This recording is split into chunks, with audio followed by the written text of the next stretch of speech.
দেখো অবস্থা, এতদিন টিএমসি ক্ষমতায় ছিল, সবাই টিএমসি ছিল, এখন বিজেপি ক্ষমতায় আসতে না আসতে সবাই বিজেপিতে যাওয়ার জন্য ঝামেলা বেঁধে গেছে। দেখুন ভিডিওটা।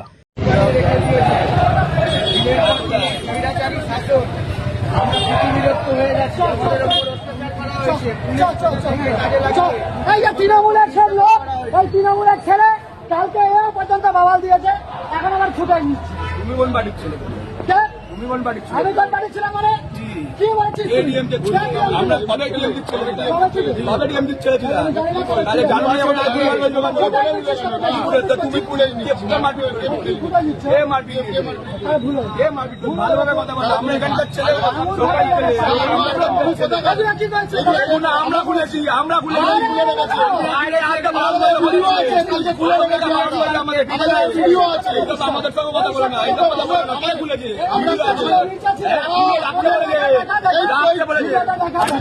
আসলে সমস্যাটা কাদের হচ্ছে জানো? যারা টিএমসির সাথে ঘুরে বিজেপিকে ভোট দিয়েছিল তারা এখন বুঝিয়ে উঠতে পারছে না যে আমরা বিজেপি ছিলাম।